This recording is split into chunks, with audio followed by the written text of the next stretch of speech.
What's up? Dan Blewett here, and today we're going to do a book review. So I'm going to start doing more of these on my channel because there's a lot of baseball knowledge out there that I think is important that coaches and parents and players alike can gather because the game's changing, right? So last year, I read the book Smart Baseball by Keith Law. Very good book, and that's what we're going to talk about here today. So if you haven't read this book, here are the key takeaways. Number one, this is going to explain, it's basically in two parts. Number one is about the old stats and why many of them are flawed. So pitcher wins is a good example. If you go 20-5 in the major leagues, for many, many years, people perceive that better as going, say, 15-10, even if you had a worse ERA than the guy with the worst win-loss record. So if you went 20-5 and had a 4 ERA, you'd be seen as much better of a pitcher that year than if you went 15-10 with a 3 ERA. So a lot of those old stats, which still have some value, are now being shown to have a lot less value in predicting future player performance and explaining current player performance. So if you're on a great team, you're going to get more wins than a pitcher on a bad team if everything else is equal, right? And we know that. I had a teammate who had a 4.5 ERA one year. He was 0-6. There was a guy who made the All-Star team that year who was 7-1 and had a 4.3. It's like, how is that fair? You can't control how much run support you get and all that stuff, right? So many of the stats in baseball, pitcher wins, RBIs, batting average, there's a lot of factors involved that are mostly based on luck. If I come up with 1,000 runners on base during my career, and you come up playing the same amount of games with only 600 runners on base, who has a better chance to get RBIs? I do. We both get the same single, but two guys score because I had two guys on, and no one scores because you don't have any runners on. Again, RBI it's another one of those stats that's more luck-based than it is really skill-based.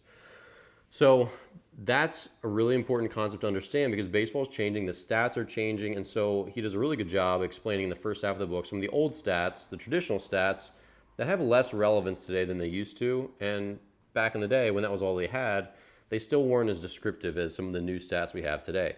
So some of the new stats include batting average on balls in play, fielding independent pitching, WOBA or WOBA, which is weighted on base average, which gives every base that you hit. So a single, double, triple, home run, they're all weighted differently.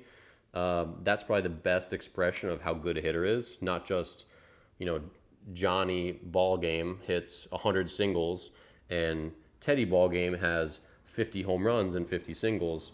They both have 100 hits, so batting average would call their average the same, but WOBA would obviously rank Teddy Ballgame with his 50 dingers as a lot more valuable of a player than Johnny, who had only 100 singles. Stuff like that. We have a lot more stats today that are just more expressive, more descriptive, and help us make good decisions about player personnel, especially in the higher levels of baseball, but even in the younger levels of baseball. So a lot of these stats are going to be common knowledge at some point. They're going to start to become more and more mainstream where you will hear what's his WOBA, not just what's his batting average. What's his WOBA, not just what's his OPS. And OPS is a relatively new stat too. So all this stuff, baseball's changing.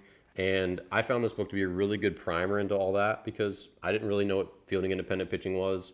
I didn't really know what WAR was all about or what WOBA was. But there's other stuff like run expectancy. There's just lots of good stuff in the book that it's a pretty solid beginner level read if you're starting to get into the sabermetrics and some of the advanced statistics. So, and then the last thing I would say is it just does a good job in giving examples.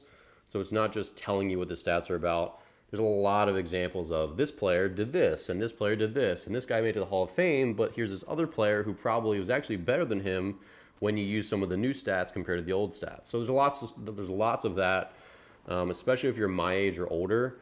There's tons of players in there like Ricky Henderson and all these guys that are either in the Hall of Fame or just an older generation. You're going to relate to this really well. A lot of the younger kids won't know as many of the players in the book, but it's still a really good read. So if you haven't picked up Smart Baseball by Keith Law, I highly recommend it.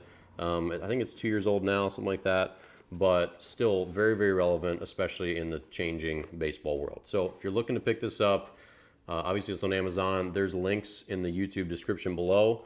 So if you want to click through, you can easily do that and find yourself a copy. All right. Thanks for watching, and we'll see you in the next video.